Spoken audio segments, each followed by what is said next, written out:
তো আজ আমি তোমাদের সঙ্গে বেশ কিছুদিন আগের একটা ব্লগ শেয়ার করে নেব। আপলোড করব করে আর করা হয়ে ওঠেনি। তো কলকাতা থেকে মাত্র একদিনের ছুটি কাটাতে আমি আর আমার বর চলে গিয়েছিলাম ইছামতি নদীর ধারে টাকি সোনার বাংলা। তোমরা অনেকেই হয়তো এই নামটা আগে শুনেছ। তো দিনটা ছিল শনিবার আর ওখানকার চেক ইন টাইম ছিল দুপুর 1টা, কিন্তু আমরা যেহেতু 12টার মধ্যেই পৌঁছে গিয়েছিলাম তাই আমাদের আর ওয়েট করতে হয়নি। আমাদের রুমটা কিন্তু ছিল সেকেন্ড ফ্লোরে। এই দেখো, এটা ছিল আমাদের রুমটা সত্যিই ভীষণই সুন্দর ছিল। আর তার চেয়েও সুন্দর ছিল রুমের ব্যালকনি থেকে দেখা এই দৃশ্যটা। সামনেই নদী, নদীর প্রাণোচ্ছল হাওয়া। এই সৌন্দর্য কি ভাষায় প্রকাশ করা সত্যিই সম্ভব? তোমরাই বলো।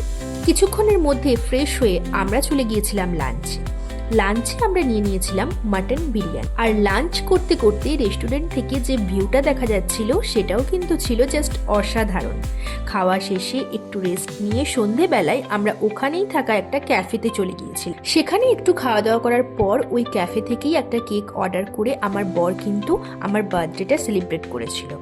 এরপর ওখান থেকে বেরিয়ে আমরা পুলের ধারে বসে দুজনে একটু দুজনের মতো করে সময় কাটাচ্ছিলাম।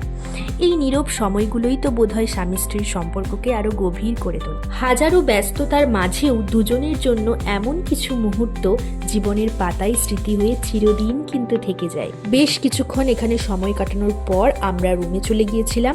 আর নেক্সট দিন সকালবেলা দুজন মিলে কিন্তু খুব সুন্দর একটা ব্রেকফাস্টও করেছিলাম। তারপর চারপাশটা একটু ঘুরে বেরিয়েছিলাম। আর কি, তারপর এলো আমাদের বাড়ি ফেরার পালা।